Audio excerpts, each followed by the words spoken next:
Hey Raiders, we're going to take a look at this vector combination problem that goes along with the force table lab we did as part of learning about equilibrium with forces and Newton's laws of motion. So in this scenario, what we're going to take a look at is if you have two different forces pulling on the center ring, and we want to figure out what's the equilibrant force that will cancel those out and create equilibrium.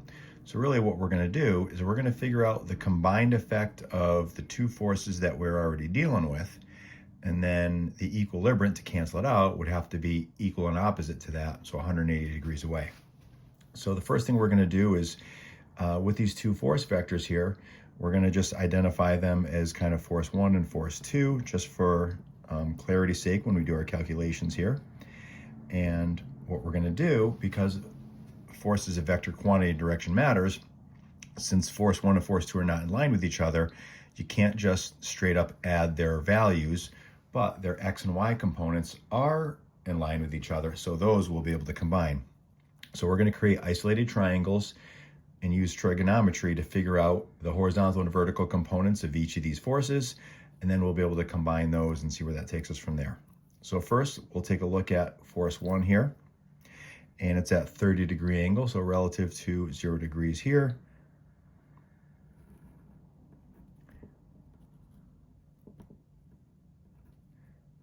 So force 1 is 80 newtons, and it's at a 30-degree angle. So this force pulling up and to the right can be broken down to how much of the force is pulling to the right, how much of it's pulling up.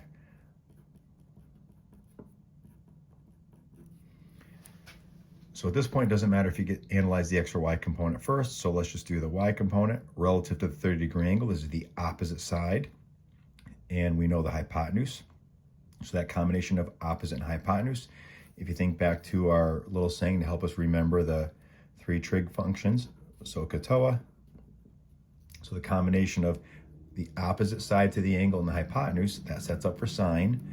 So sine of 30 degrees equals opposite over hypotenuse. So the opposite side is force 1 in the y direction over the hypotenuse, which is 80.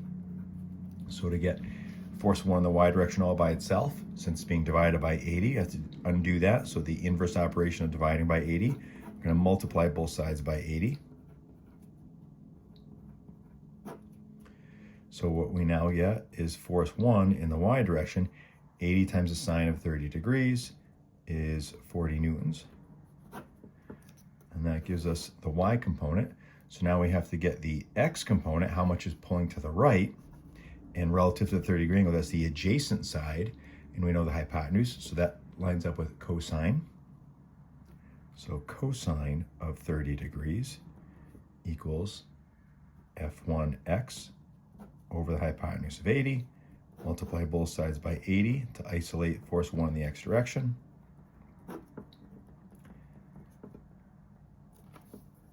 So 80 cosine of 30, make sure you're in degree mode, is about 69.3 newtons. And before we go any further, let's just take a quick step back and see if these components make sense relative to each other. If force 1 is at a 30-degree angle to the horizontal, that means it's mostly horizontal. So sure enough, the x component is a fair amount bigger than the y component. So it doesn't guarantee that we've done it right, but at least it makes sense. So now what we're going to do is we're going to figure out the y component and the x component for force 2. So I'm going to draw an isolated triangle for those.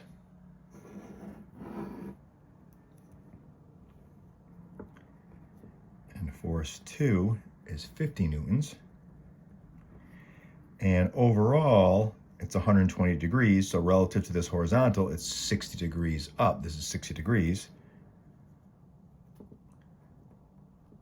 So this would be force 2 in the x direction, force 2 in the y direction. And once again, it doesn't matter if you get your x or y components first, so we'll do the y component first. So relative to the 60-degree angle, the y component is the opposite side of the triangle, and we know the hypotenuse. So once again, that combination sets up for sine. So sine of 60 degrees equals force of 2 in the y direction over the hypotenuse of 50. Multiply both sides by 50.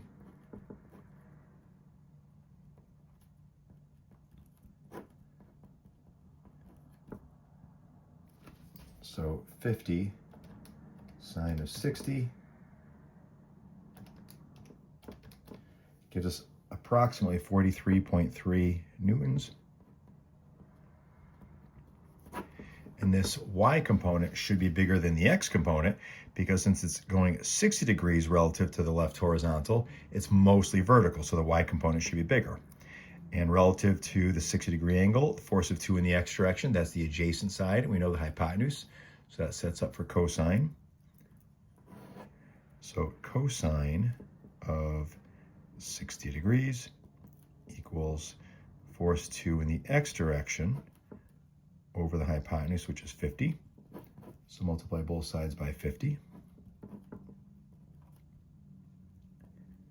So we now know the force 2 in the x direction has a magnitude of 25 newtons. And once again, the y component is bigger than the x component in this case, which it should be, since it's at a 60-degree angle. It's mostly vertical rather than horizontal. And so now, while the x and y components are, while force 1 and force 2 are not in line with each other overall, the x components are in line with each other, where you can say they work against each other. Force 1 pulls to the right, force 2 pulls to the left. And their y components are in line with each other. They both pull up. So now we're going to get what the resultant is. So we're going to figure out the sum of the forces of 1 and 2 together. So we'll take into account each direction. Sum of the force in the x direction. So now here's where we've taken into account direction with positive and negative sign. So if we stick with the convention of up and to the right is positive, down and to the left is negative, force 1, it's to the right and up. So both of those components are going to be positive. So the x component would be approximately 69.3 newtons.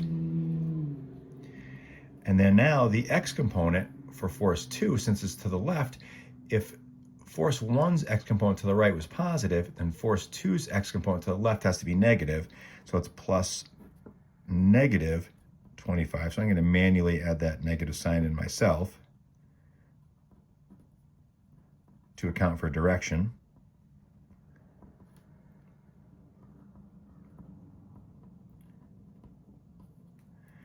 So plus negative 25.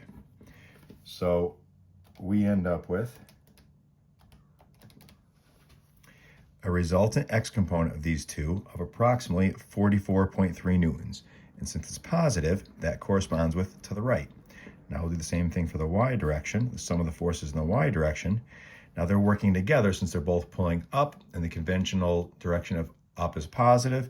So the y component for force 1 is 40 newtons, plus the y component for 2, which is approximately 43.3 newtons. So put that together, and you have about 83.3 newtons pulling up. So we now know how much horizontally and vertically the combined effect of these two is, and now we can summarize those on a graph, a coordinate plane here.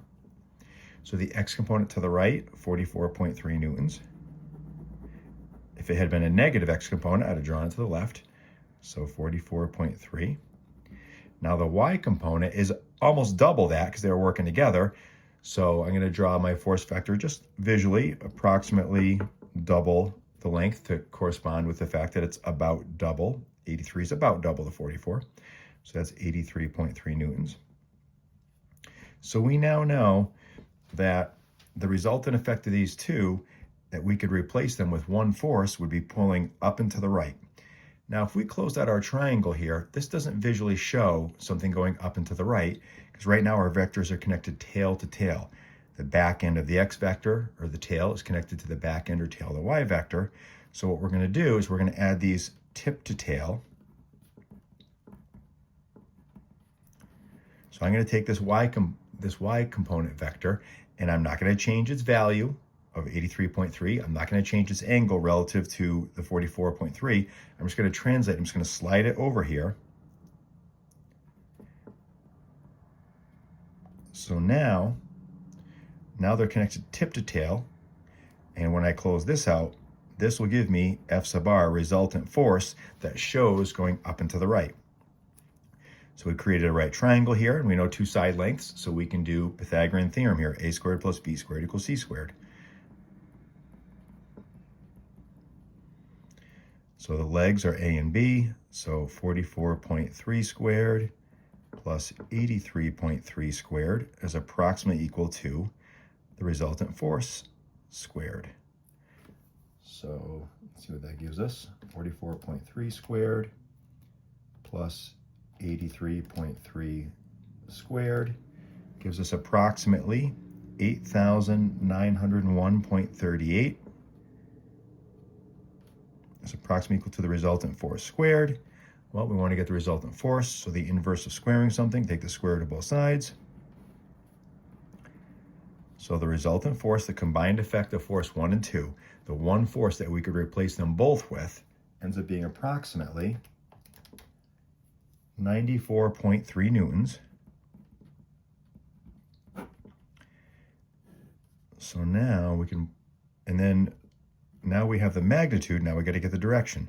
So we have this unknown angle theta, and at this point we know all three side lengths, so we could do any inverse trig function we want, sine, cosine, or tangent.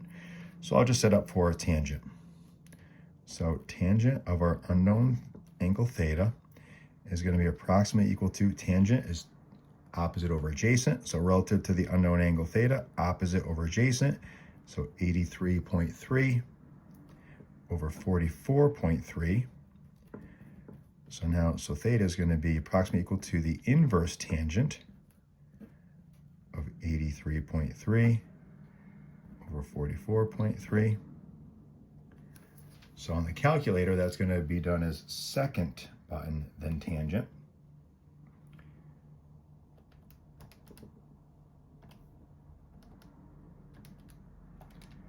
So that gives us an angle of about 62 degrees. So again, force is a vector quantity, so it's magnitude and direction. So we now know force 1 and 2 is the combined effect of about 94.3 newtons. That's our resultant force. 94.3 newtons at approximately a 62-degree angle. So the equilibrant, the force that would have to be combined with this to cancel it out, it's got to be equal and opposite. So the magnitude will be exactly 94.3 newtons. In the opposite direction really means 180 degrees away. So it's going to be 62 degrees plus 180 degrees. So that's going to give us 242 degrees. So putting that all together, the equilibrant that would cancel out those first two forces, going back to the beginning of the problem, would be approximately a 94.3 Newton force at 242 degrees. All right, hopefully this helps.